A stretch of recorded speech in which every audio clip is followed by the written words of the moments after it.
جو قرآن و حدیث ہمیں بتلاتا ہے اس کے اوپر ہمیں عمل کرنا چاہیے، اپنی عقل کو دخل نہیں دینا چاہیے۔ آپ کو میں اس کے لیے ایک چھوٹی سی دلیل بھی دے دوں۔ حضرت امام اعظم ابو حنیفہ رحمۃ اللہ تعالی علیہ جو امام بھی ہیں اور اعظم بھی ہیں،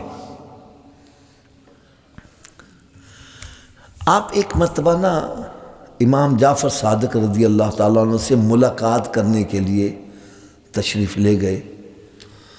تو ایک بات یاد رکھنا، جب اللہ تعالیٰ کسی کو عزت عطا دیتا ہے تو حاسدین بھی پیدا ہو جاتے ہیں۔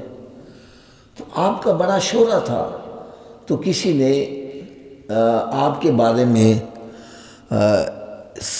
سید زادے کے ذہن میں یہ بات ڈال دی کہ یہ جو امام اعظم ابو حنیفہ ہے نا، یہ دین کے اندر اپنی رائے کو دخل دیتے ہیں، اپنی مرضی کو دخل دیتے ہیں۔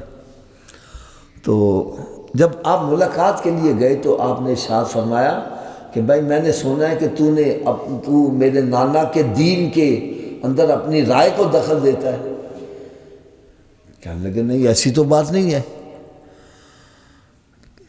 کہنے لگے کوئی دلیل؟ کہنے لگے جی دیکھو، اسلام میں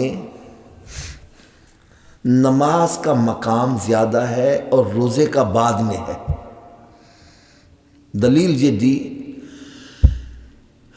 کہ روزے کے اندر رعایت ہے، آپ بیمار ہیں یا مسافر ہیں تو اور دنوں میں روزے رکھ لو، لیکن نماز میں رعایت نہیں ہے۔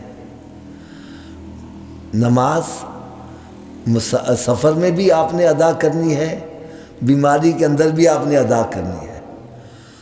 کھڑے ہو کے نہیں پڑھ سکتے، بیٹھ کے پڑھو، بیٹھ کے نہیں پڑھ سکتے، لیٹ کے پڑھو۔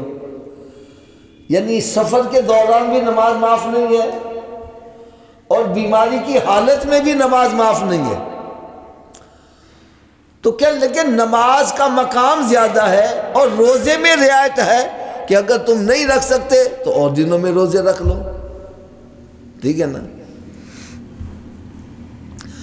تو فرمان لگے کہ جب عورت کے اوپر ایام آتے ہیں جس میں وہ نماز بھی نہیں پڑھ سکتی، روزہ بھی نہیں رکھ سکتی، قرآن پاک کی تلاوت بھی نہیں کر سکتی، جب اس کو مینسز ہو جاتے ہیں تو وہ روزہ نہیں رکھے گی، نہ نماز پڑھے گی، نہ قرآن پاک کی تلاوت کرے گی۔